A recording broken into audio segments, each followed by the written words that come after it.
Hi, everyone. Welcome. My name's Alex Farbstein. I am a therapist in private practice, and I work with Family Service of Santa Monica to give trainings about trauma and resilience. Today, I'm here with my colleague, Veronica Mendez, and we are here at the invitation of Boys and Girls Club of Malibu to talk about what trauma is and really how that can show up in the classroom and in other school activities. Thank you, Alex. Hi, everyone. My name is Veronica Mendez. I am a therapist at Family Services Santa Monica and one of the trainers as well with Innovations 2. We're so excited to be here with Malibu Boys and Girls Club, and we just want to thank you to take the time to watch this video. We know it's such a very hectic time. So today, like Alex mentioned today, we have a couple of goals for us. I think one of them is really delving into what is stress and what is trauma. They have become such a buzzword, but what does that actually look like in the body and in the mind? And how does it affect learning? I think another thing we want to talk about is how does stress and trauma affect our students' brain and their ability to learn and take in information. And finally, we want to touch upon a topic called adverse childhood experiences, which is something that everyone that has lived through the pandemic is potentially experiencing, and really talk about that and how it affects our children's outcomes, not just throughout their academic career, but later on in life, and what the important role that teachers play in mitigating that. So today we want to also just create a baseline of what is stress and what is the role of stress. I think everyone that has lived through 2020 has an idea of what stress feels like and sounds like in our brain. But really, stress is a state of mental or emotional tension resulting from adverse or very demanding circumstances. So I think anyone, again, knows what that looks like in 2020, whether it's financial stress, the transition to virtual, the stay-at-home orders, even worrying about someone getting sick. So stress has been a really big part of our lives recently. And it's hard to forget that there's actually different types of stress and that some stress can be positive. So Alex, you want to delve into the different roles of stress? Sure. Yeah. Thank you so much, Vero. I mean, and I love how you're bringing it to a very stressful year, right?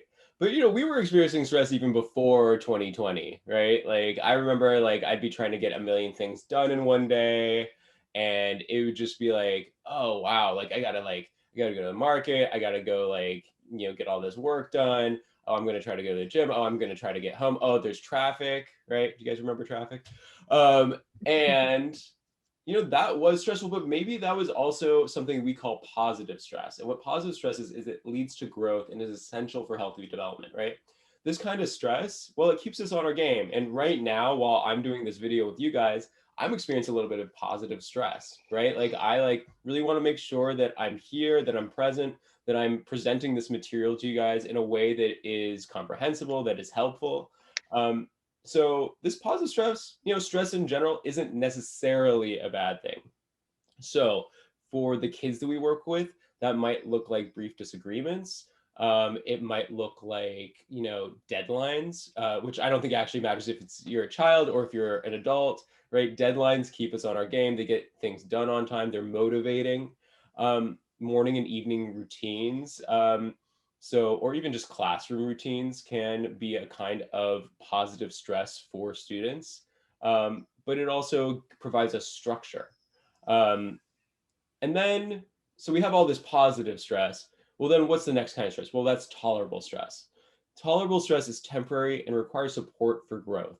So for our students, that might look like social conflict, especially when we're talking about middle schoolers and high schoolers. How do they handle complex social interactions, and who can they go to for help in navigating these complex social situations?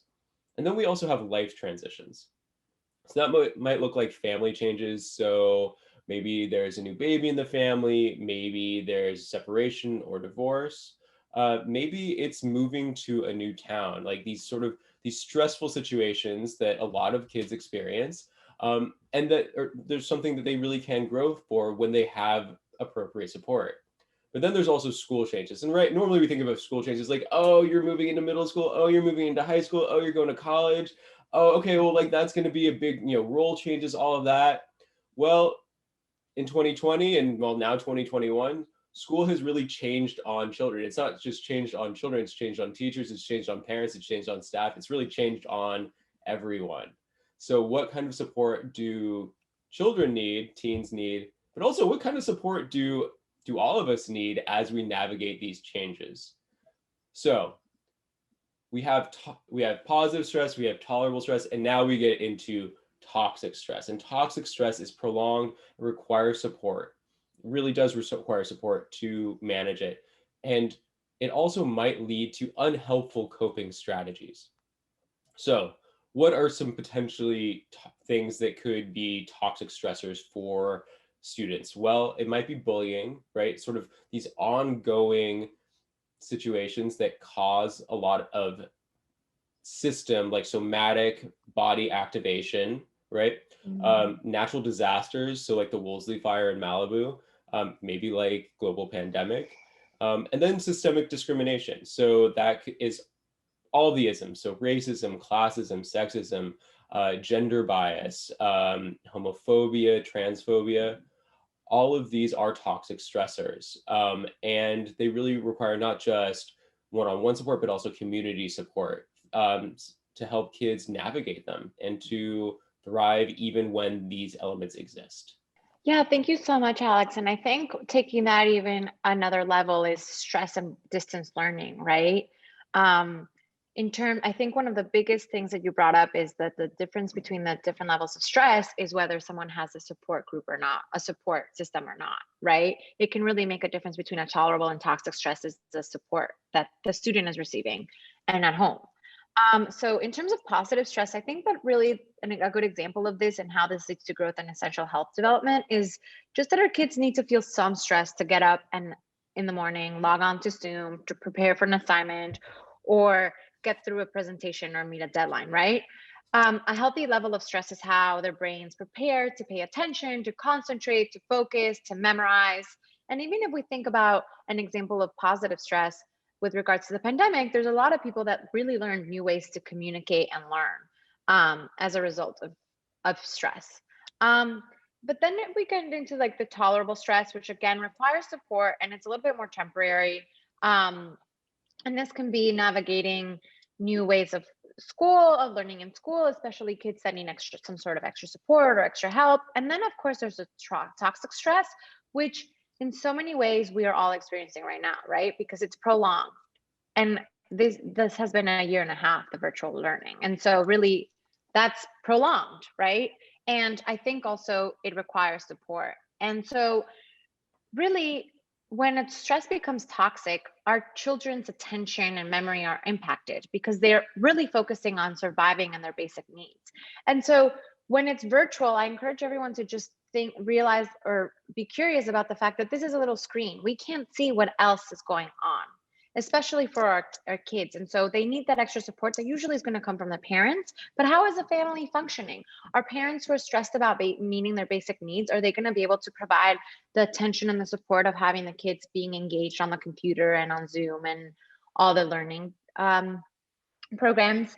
And so just understanding that the difference between tolerable and toxic stress, and I think also toxic stress, the lack of access to learning resources, and kind of just really all the different stressors and everything we're juggling right now, right? Even for teachers, like there is so many demands that they have to be struggling on a professional, on a personal, on an interpersonal level. And so just understanding that you guys might be experiencing toxic stress, right? It's prolonged and you might not be getting the support that you need from your family members or from the systems that we navigate, and just really keeping that in mind and having some compassion for ourselves. Yeah, thanks so much, Vero. Let's talk for a moment about how all these different stressors impact the brain, and especially how toxic stress can impact the brain. So I'm going to bring my handy brain model right here, and you're welcome to also follow along with your own brain model fist as well. So what we have right here, all these fingers, this is the learning thinking brain. This is the prefrontal cortex. This part is what is responsible for thinking. This is the part that does all of the regulation of behavior, of emotions. This is where all of our mindfulness is. And then down here, we have our limbic system, right? And this is our amygdala. And that's the part that has all of our fight or flight responses, our freeze responses. This is where our stress hormones are. But they're also where we're really fast and reflexive, right? Because it goes straight down to the rest of our body. So normally in a well-regulated brain, all of this matter, all of the prefrontal cortex, all of the learning thinking brain regulates our lower brain, our limbic system, our amygdala. But when the limbic system activates, stress hormones are released. Like so, and we know that that happens when we feel fear or anxiety. And whew, the lid gets flipped, and that thinking learning brain is no longer engaged. So toxic stress can actually, the more it happens, the more this part of the brain, the limbic amygdala, is strengthened, and the less all of this learning thinking brain is engaged. So over time, frequent stress, frequent exposure to scary situations, toxic stress can really lead to limited brain development, difficulty with stress regulation and decision making. And it also can make it really hard to tell what is safe. And what that can look like in the classroom is impaired memory, concentration, and just really difficulty learning. We'll talk about this more, but it also oftentimes what we imagine is ADHD is actually a response to toxic stress. Thank you. That's such an important point, Alex. And I think also one of the things that I really find helpful is that this part of the brain and this part of the brain can't function together. It's either or. And so if our survival brain, the amygdala, is triggered, this is flipped open. This isn't working. This isn't taking information in, right? And so it really calls for our students to be regulated in order to learn and be able to take things in, which leads to the next slide, which I love, which is really the toxic stress on brain development. And I really love this physical and visual representation of what this means, right? When our brain is like this and we're integrated and regulated and taking information in, you see the typical development. There's all this space to take in cognition. There's all this space to be regulated. There's all this space to take in new information. But when the lid is open like this, you see that what really takes a huge chunk of our time is survival, right? When the triangle becomes inverted, the brain's attention is focused on survival. And there's very little room to take in any form of new intervention, even if it's something like calm down, right? When our students' brains are stressed, they prioritize survival and they start taking emotional messages. They're focusing like, am I safe? Is there gonna be enough things for us, right? And it isn't that there's anything wrong with a child's brain. It's doing exactly what it's supposed to do. That when there's a problem in the environment, the child is in survival mode. And finally, like leading into this chronic survival mode, it can lead to the underdevelopment of certain parts of the brain, so that the brain structure and architecture can be changed as well, right? So I just want to put that into context, especially if we see this pyramid right now during 2020 and 2021. If I feel like so much of my brain was in the bottom, right, this year with the survival, whether that's learning how to go online, dealing with the political scene, the civil unrest, the protests, so many transitions, right? So even when I think of me, right, this year, I was definitely in the red zone for most of the time. It was really hard for me to take information in. Sometimes I'm like, what did I do this week work-wise, right? Because my brain is focused on so many things and all the emotional messages. Am I safe? Especially with all the turmoil that we've experienced on so many different levels, right? But the good thing is that positive relationships support this process, right? And they can be the buffers that offset the damage of toxic stress and help us manage future stress, especially for our children, right? So that is our little spiel on the brain, which I really think I find so helpful. And I think also we now want to get into trauma, right? Once we pass the toxic stress, this can really lead to trauma. once the chronic stress is continual. So Alex, you want to explain what trauma is? Yeah, thank you so much, Vero. Right. So what we're talking about is how if we have so much stress, right, that this accumulation of stress can eventually turn into something that we call trauma. So what is trauma? Trauma isn't an event. Trauma is how we organize around a situation or a condition that provokes intense fear and a sense of danger. And as Resmaa Menakem says, trauma is not a flaw or a weakness, it's a highly effective tool of safety and survival, right? So it's this part of that brain, that survival brain, right? Trauma is a tool of this part of the brain to really keep us alive.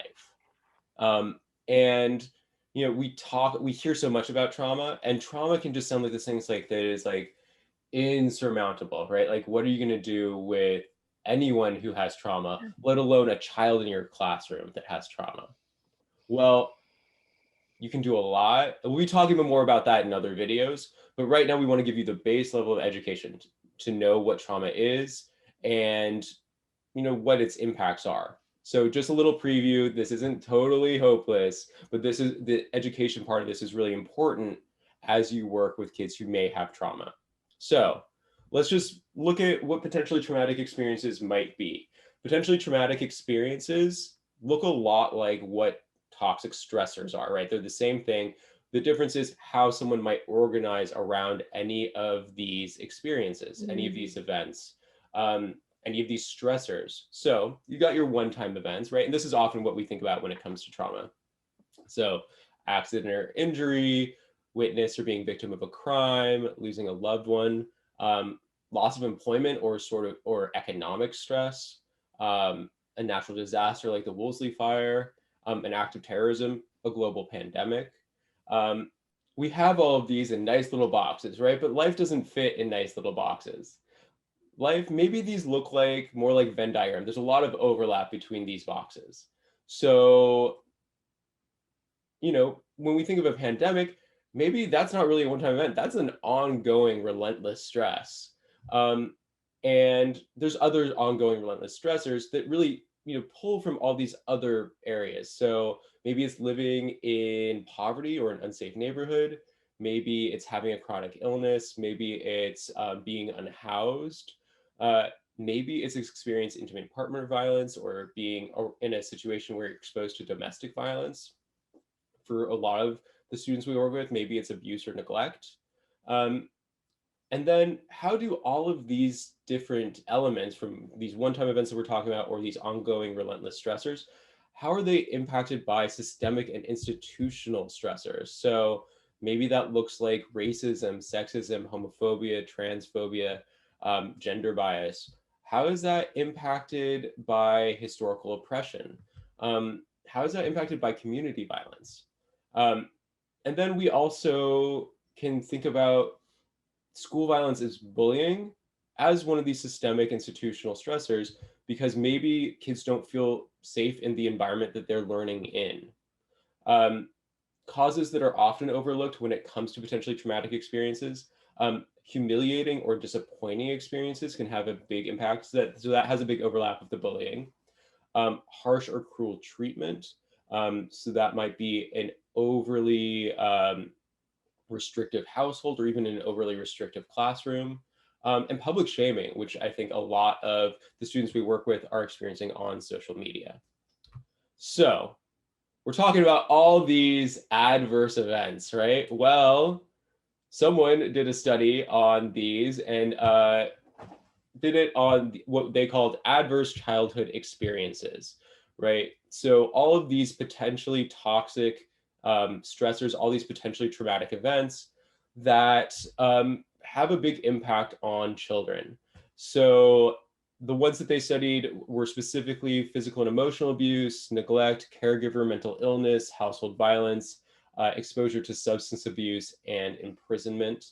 And what they found was the more that a person experiences these stressors in childhood, the more likely they are to suffer from any number of outcomes. So not just mental health outcomes, which we would expect, right? but also things like academic achievement, substance abuse, and even real physical health can be impacted by these adverse childhood events. So, Vero, do you want to tell us a little bit more maybe about adverse childhood events, ACEs, and the ACE pyramid? Thanks so much, Alex. And here's another pyramid that we love. Really, one of the things that I do want to talk about adverse childhood experiences or also as ACE is that this study does not consider adverse community environments, right? And that most of the participants, 70% of the participants in this study were white and middle class. So first of all, that adverse childhood experiences can happen across the board. And second of all, that it doesn't include adverse community environments such as racial oppression or community violence. So really what we're saying is that these numbers are a lot larger. And the second thing that I really want to bring home again with the pyramid is that adverse childhood experiences in this pyramid makes up a huge majority of the cost for early death. And so really ACEs, more so than disruptive neurodevelopment or social, emotional, and cognitive impairments. So really ACEs can become a public health issue in the sense that it's directly linked to poor health outcomes, heart disease, things such as smoking and drinking and substance issues, and also early death, which we've talked about. And so really just wanted to draw that whole picture because it really is kind of, it makes a big impression, I think, right? And so why are we talking about this? Why are we talking about ACEs and kind of toxic stress and trauma? I think a huge part is that you guys are one of the people that have the most contact with our kids during most of the time. And I know that there's so much going on for you. And so I do want to just have you guys check in with yourself and see how you're feeling. But the power of a positive connection that a child can have with a teacher, it really can change their outcomes dramatically throughout the rest of their lives. Yeah, like that's kind of it. Anything else? I think that's such a good point, Vero. Like, so, teachers and staff, you guys are on the front lines. Like, you guys have the most contact with these kids. So you guys are really a huge resource for them. And we're going to be talking more about how to build these resilient classrooms to help kids grow even in the face of these big, scary things. But also, let's talk about what to look for, when to and maybe when to consult when you're really worried about a kid who might be experiencing a lot of toxic stress or maybe even trauma. So if you have a child in your classroom, that if you are working with a student who has a lot of self-blame, or if you're noticing a lot of repetitive thoughts or repetitive playing around something that was that could have been traumatic, one of these potentially traumatic experiences, that might be a good time to consult with your admin, or if you have a social worker on staff at your site. If you have a student who's having a lot of mood swings or just a lot of fear or sadness, anxiety, depression, guilt, shame, anger, all of that is really good to notice and good to consult about whether a referral for mental health services might be appropriate. Something that we see a lot with students are somatic complaints, so body-based complaints. And that could look like stomach aches, headaches, unexplained pain. It's that kid who often goes to the nurse's office, or maybe in quarantine, often has their camera off or can't make it to class. It's that student that maybe has difficulty sleeping. And other things to look at are behaviors. So if you're noticing a student regressing a lot, maybe if the parents are talking about them wetting the bed where they haven't before, or they haven't for a while. If you're noticing a student is isolating or withdrawing from others, avoiding reminders of the event might be the biggest thing to look for, at least in my experience. And then also all these things around impulse control. So being aggressive, hyperactive, or self-destructive, or maybe even just trouble concentrating. So those are a lot of things, right? But also let's just keep in mind that all of these things are a little bit normal for any one or two of these things is normal for any child, any student, any teen. and probably even developmentally appropriate. But it's when there's like a lot of these together, and maybe there's a sudden shift after a specific event. That's when it's a really good idea to consult. Vera, do you have anything to add to this? I just want to also say, like, I know you're talking about kid stuff, but I also want to say that teachers are going through so much and you guys are experiencing toxic stress, right? And so take this into consideration for you, you know, like Alex, we've been talking about the difference in between tolerable, toxic, and trauma are the number of support, right? And so we really encourage you to also, if you need your own support, to seek services as well, because it is a very trying time, and you guys deserve all the support that you can get. Thank you guys so much for spending time with us. We have 2 more videos for you on how to work with connecting with students and building resilient classrooms. So stay tuned Yeah. for those, and please, take care of yourselves. Keep doing what you're doing. Also, we're gonna, the next couple of videos, we're gonna talk about how do we connect with children and interrupt that brain development that we're talking about, so that they can be compliant and take more information in. And also, how can teachers take care of themselves? So thank you so much for spending time with us today, guys. Bye.